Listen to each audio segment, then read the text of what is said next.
everyone. My name is Bailey Edge. As Riley mentioned, I'm a dietetic intern at UAB. I'm also obtaining my master's in nutrition sciences. And today I'm here to talk with y'all about building a balanced meal based on the USDA MyPlate guidelines.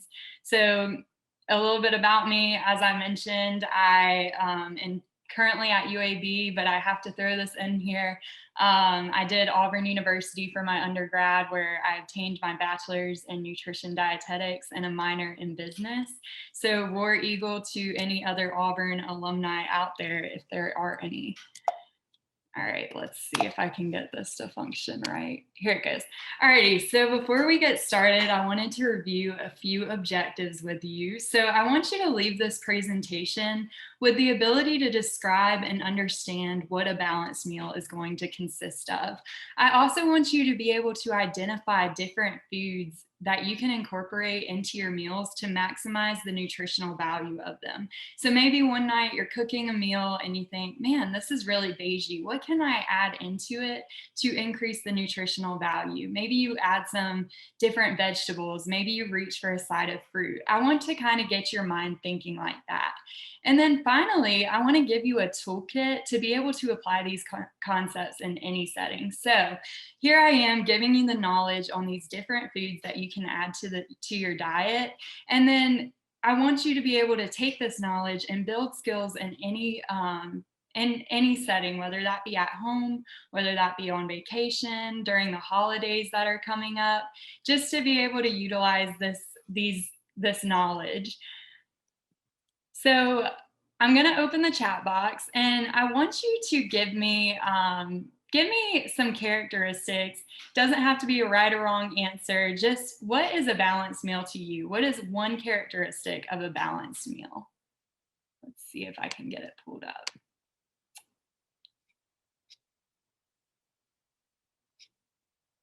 I'm not seeing any, but that's okay. All right, so I'm gonna, let's see, vegetables. Yes, definitely vegetables. That's gonna add in our micronutrients. I see one more. Yes, veg, meat, starch, proteins, grains, all of that good stuff. Absolutely. All righty. So I kind of developed this slide of using my background in nutrition and then just a little research here and there. I wanted to give you a summary side of what is a balanced meal going to look like. So it's going to be a meal that's going to satisfy you, meaning you're going to feel full after you eat it. You're also going to feel energetic. You're not going to feel sleepy when you're consuming this balanced meal. So that energy comes from your macronutrients, your carbohydrates, your proteins, your fats, those calorie giving foods that are going to make you feel energetic throughout your day. You're also going to enjoy a balanced meal. So it's going to taste good. It's going to be flavorful. And then, as I've mentioned, it's going to have those macronutrients, but it's also going to have those micronutrients too. So those vitamins and minerals. So as I've kind of alluded to, we're going to be building off of this idea of MyPlate. So MyPlate was given to us by the government. I don't know if you heard about My Pyramid. I heard a lot about it when I was growing up prior to 2011.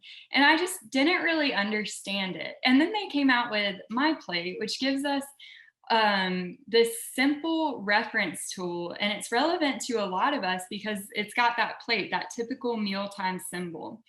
And they show you the different food groups that you want to aim to have on your plate. So your fruits, your vegetables, your grains, protein, dairy, everything that you've mentioned. It's just a simple reference tool to start to build a balanced meal. If you've ever heard Riley discuss MyPlate, she has this great goal of getting 3 out of 5 of these food groups on your plate at each meal. So not every meal is going to look like this, but really trying to get the majority of these food groups on your plate is a really great tip to start building a balanced meal. Since I have referenced MyPlate already, I wanted to show some different resources that MyPlate has to offer. I really like their idea of starting simple. So you can go online to myplate.gov, take a quiz, and they'll kind of tailor the results, the goals towards your answers on the quiz. For example, when I went and took the quiz, it told me maybe take or it set a goal for getting 3 servings of fruits per day, 3 servings of vegetables. And then what you can do is you can plug in your quiz code into the MyPlate app if you have a smartphone, and you can log those goals throughout the day. There's also, we're going to be discussing the different food groups throughout this presentation. So if you want to find out a little bit more about each food group, you can go to myplate.gov and click on those different food groups. I also wanted to mention that they have a My Kitchen tab, which I thought was really helpful because it shows you different recipes that are going to kind of be aimed towards that majority of the plate being those a variety of food groups goal. So if you're ever trying to decide what am I going to cook for lunch, what am I going to cook for dinner, you can always go to myplate.gov, click on that My Kitchen tab, and find a really good recipe that's going to be budget conscious. So if you're interested in spending less money, you can look for the ones with the least dollar signs, and if you're fine with spending a little bit more, you can look for the recipes with a few more dollar signs, and then they'll provide you with some nutrition information as well. Alrighty, so now I'm going to jump kind of into I don't want to use this word because it's kind of punny, but the meat of the presentation. Really, we're going to hop into the different food groups of the presentation. So I'm going to start with protein. A little tip with protein: we often know that it's going to be our meat, our fish, our poultry. For vegetarians, it might be those beans, peas, lentils, nuts, and seeds. If you aren't a vegetarian and you usually use meat, fish, and poultry as your protein, it's important to be mindful of food waste and food safety. So oftentimes we go to the grocery store, we buy that protein raw and bring it home, put it in our refrigerator. And a really good way to kind of prevent food waste is to maybe start by deciding, okay, which meat is going to go bad first at the beginning of the week, and then kind of planning out your week and eating those first in your week, and then the ones that are going to last a little bit longer towards the end of your week. Another thing you can do if you're cooking for less people, so for me, what I usually do is I'll go to the grocery store, I'll buy my meat in bulk. I'll get some chicken breasts or turkey burgers or maybe some frozen shrimp, come home, throw it in the freezer, and just pull it out when I need it. So those tips are really going to help you prevent food waste and make sure you're keeping your food safe in the kitchen. So I've already kind of mentioned what we're going to be looking for when we're looking for our proteins. I talked a lot about the seafood, meat, poultry. You can also look for eggs, the beans, peas, lentils, nuts, and seeds. When we think about protein, we often think about it as that building block for our muscles. So when we're exercising, we hear try to get enough protein to make sure you're able to build those muscles. But it's also a building block for our bones, our cartilage, and our skin. And it plays a really important role in a lot of different reactions in our bodies. It's also going to provide us with a lot of different micronutrients too. Your recommendations on MyPlate, they offer them in ounce equivalents. It's going to be dependent upon your individual need. A little anecdote for the ounce equivalents: you can think of the palm of your hand. That's going to be equal to 3 ounce equivalents of your seafood, meat, or poultry. And then if you eat more beans, peas, or lentils, a half a cup, the size of your fist, is going to be equal to about 2 ounce equivalents.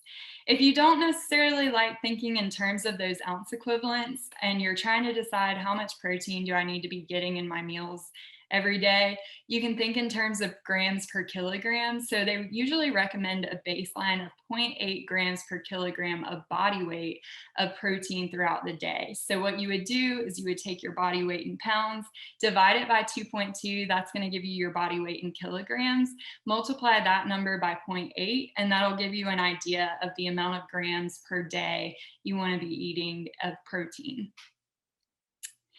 Since we are discussing those meats, fish, or meats and poultry in the protein section, I did want to mention that some meats like your beef, salami, pork are going to be higher in saturated fat. And we want to be mindful that we're kind of limiting our saturated fat to less than 10% of our daily calories.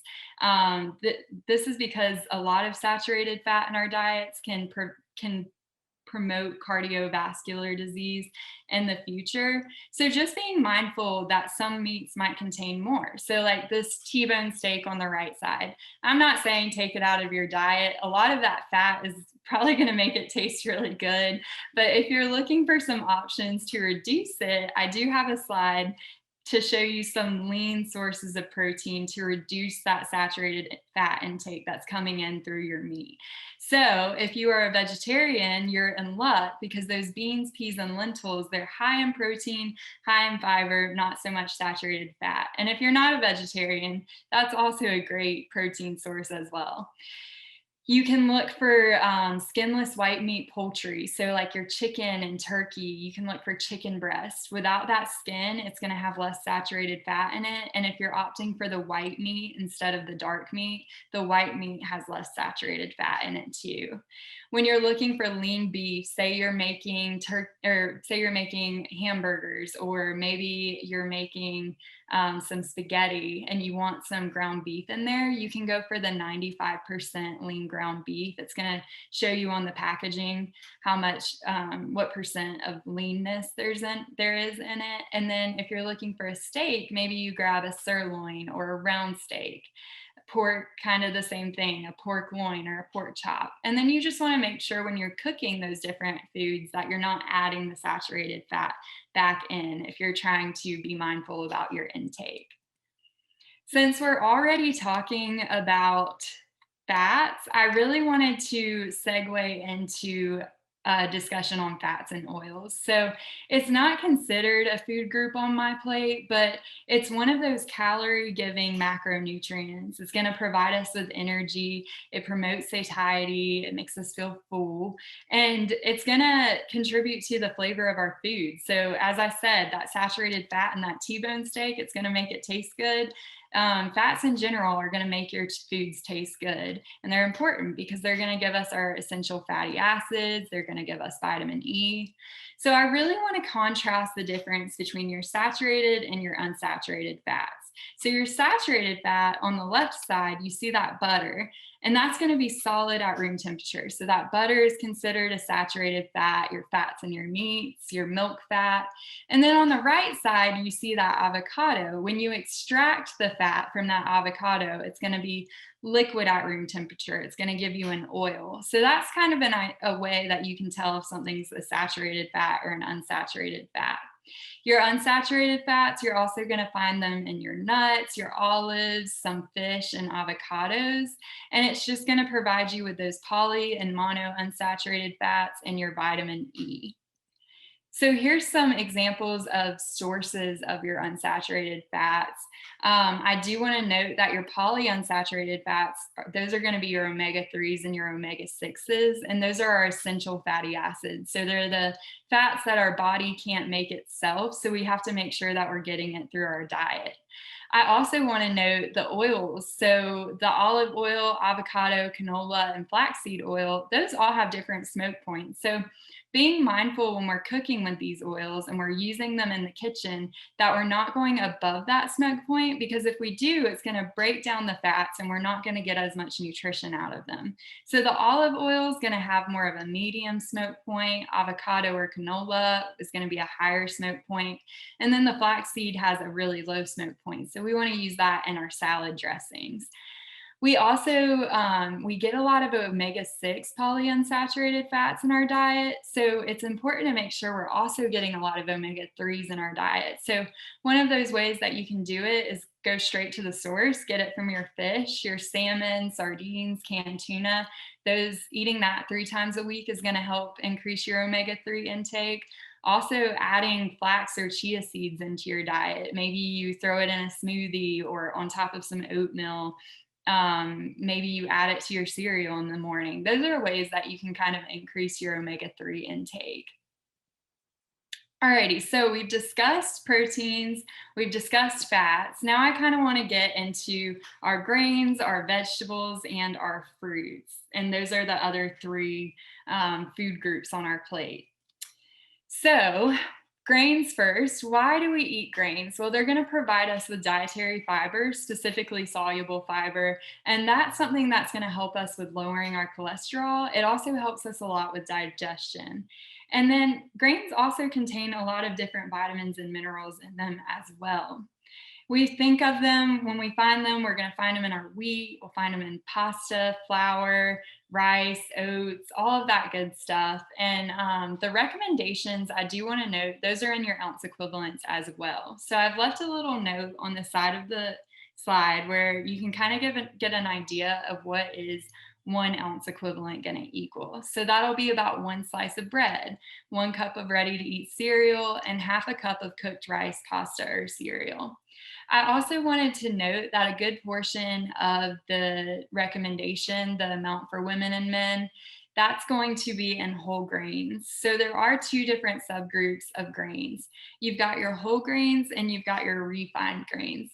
Your whole grains, as you can see to the picture on the left, that's going to be more your bran, your germ, and your endosperm. Whereas that refined grain, it's been milled. So the bran and the germ have been taken away, and so has a lot of the nutrients and some fiber as well. So when you're buying your refined grains, try to be mindful that you're buying them enriched, meaning that they have iron and those B vitamins added back in. Being mindful that you're also not getting your fiber back into those grains. So that's why it's kind of important to make sure you're getting whole grains in your diet too. We've also got our vegetables. So our vegetables are going to be rich in micronutrients. I've listed some of those micronutrients that you find a lot in vegetables. And then phytochemicals. These are these non-nutritive bioactive substances that we're finding in vegetables and fruits, and they help with the prevention of chronic diseases in the long run. So you get them a lot in your fruits and vegetables, and they contribute to the colors too, just like our micronutrients do. You also are going to get a lot of fiber in your vegetables. When you're looking for them, you're going to look for your vegetable juice, making sure that it's 100%. Something to be mindful of with your vegetable juice is that when it's 100% juice, it's removing the fiber. So you're getting a lot of micronutrients in there, but you're not always getting that fiber back in. You can also reach for raw, frozen, canned, or dried. That's a great option for the frozen, canned, or dried when you're thinking of extending shelf life. So reaching for that frozen or canned, those might have a little bit more sodium in there too. So being mindful if you are trying to limit your sodium intake, checking the labels, seeing how much sodium's in there. And if you reach for the canned and you can't find a low sodium option, you can always take them out, wash them off. That's going to reduce some of the sodium content. And then the recommendations are also listed on this slide. As always, it's going to be dependent on your individual need. I did want to highlight the different subgroups of vegetables because you always hear that term eat the rainbow, and that applies to your fruits and vegetables. But I thought that the different subgroups kind of gave you an idea of that, what it means when we say that. Different colors, different types are going to provide you with different nutrients. So it's important to be incorporating all of them into your diet. For example, that dark green, it's going to have more vitamin A, C, calcium, and magnesium, and vitamin K as well. You've got your red orange, you've got your vitamin A, potassium, and then beans, peas, and lentils, whereas that might be a protein for our vegetarian friends, for us or people who consume meat in their diet, that can count as a vegetable. And then you've got your starchy and your other vegetables. And I just wanted to reiterate that all of your different vegetables provide a wide variety of nutrients. Okay, so now moving on to our fruits. They're similar to our vegetables, but they're a sweeter version. So they're rich in our micronutrients, our phytochemicals, and our fiber, but they're going to be sweeter. So when we're looking for them, we're looking for our 100% fruit juice, being mindful that we're getting whole fruit also. It says on MyPlate, half the amount should be consumed in whole fruit. And that's just to make sure we're getting that fiber in that fruit and back into our diet. You can also look for the fresh, the frozen, canned, or dried. As I mentioned, getting the frozen or the canned, that's really going to help you a lot with shelf life and just keeping those foods from getting wasted. And something to be mindful with fruits is that if they're frozen or canned, or if they're canned or dried, checking to make sure that there's not a ton of added sugar in there if you're trying to limit that sugar intake into your diet. They're still going to maintain the integrity of the fruit or the vegetable and nutrition wise, but they're just going to come packaged differently. And then finally, there's those recommendations listed below. They're going to recommend less fruits than they are vegetables, but they're still a really important part of our diet. Okay, so we've discussed every group of that plate. Now I want to discuss that little cup of milk on the side, that dairy in our diet. So some people don't, they can't consume dairy. Some people choose not to. That's totally fine. We're going to discuss dairy. We're going to discuss why it is considered a food group. And then we're also going to discuss what can we do if we can't or we don't consume dairy in our diets. So, why do we consume it? We often hear of it as that one stop shop for strong bones because it's high in protein, high in vitamin D. If it's fortified, you get your calcium, your phosphorus, your magnesium, and then it just contains a wide variety of micronutrients. So if we're looking for it, we look for our milk. If you're looking for less saturated fat, so like our meats, it does have saturated fat in it. So if you're trying to find less saturated fats, opting for that 1% or 2% or skim. You can also find yogurt or cheese. And then MyPlate counts fortified soy milk and soy yogurt as a dairy option too. So those are things that you can reach to if you're not interested or if you can't consume dairy because they're going to be high in protein and they're also going to be refortified with those micronutrients. As always, the recommendations are based on individual need, but it's going to be about 3 cups a day for women and men. And then I did want to note when we are looking for dairy, making sure that, so when it comes to like cream cheese or sour cream, since those are higher in saturated fat and low in calcium, those are not going to be considered a part of the dairy food group. So as I mentioned, I did want to discuss what can you do if you can't or you don't consume dairy. So if you're lactose intolerant, there are lactose-free options. If you are interested in still keeping dairy in your diet, you can also opt for hard cheeses. Those have just been ripened longer. They're a little less irritable or irritating. So those would be like your Parmesan or your Asiago. And then there's non-dairy options. I've already discussed the fortified soy products, but you can go for alternative milks or yogurts too. Some of them are fortified with those micronutrients. Something to be mindful of though with those is that if you are used to relying on your milk or your yogurt as a source of protein in your diet, sometimes those alternative milks and yogurts aren't going to have a ton of protein added back into them. So, for example, almond milk might have only 3 grams of protein. So, being mindful of finding protein in different ways if you do rely on dairy as a source of protein, or looking for the almond milks or coconut milks that maybe have protein added back in is definitely an option too. There's also some other calcium sources that you can reach for since, when we think of milk, we often think that that's, where we can get a good source of calcium. So maybe your leafy green vegetables, that could be bok choy or kale, canned fish. So if you are relying on canned fish, you kind of have to have a stomach for it because you have to make sure that the bones are in the can too. So I don't know if I have the stomach for that, but if someone does, that's a good source of calcium. And then finally, your calcium fortified products like your orange juice, that when they fortify it with calcium in it, sometimes they add in vitamin D or phosphorus too. So checking your labels, seeing if there's some fortified products like cereals or breads too, to make sure you're getting that calcium in. And then finally, now I want to put it all together. So I've kind of given you an idea of the different food groups, why they're important to have in our diets. And now I want to show you some examples of some well-balanced meals that kind of incorporate that majority goal of food groups on your plate. So to the left, you see a typical meal that you might have for dinner, a pasta with vegetables mixed in. And maybe they took that idea of throwing your shrimp in the freezer and pulling out only what you need and putting it on top of the pasta. Maybe they switched the refined pasta for whole grains to add in some fiber. So it's not going to look like that standard my plate. It's going to be mixed if you like it like that. It's going to provide a variety of nutrients.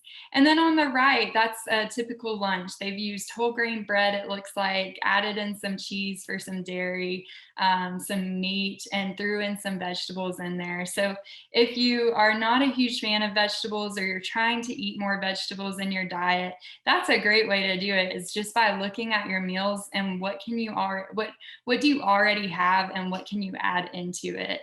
And then maybe this person could add some fruit on the side. And then finally, to the bottom right, you see that typical my plate where you have half the plate in fruits. And then this person did some Greek yogurt that's going to be high in protein. They did some slivered almonds on top to add some more protein in there. And to get some of those monounsaturated fatty acids in there as well. So I just wanted to give you some ideas of just some balanced meals, what I'm referring to when I say that, and how you can maybe apply those simple MyPlate concepts into your meals at home.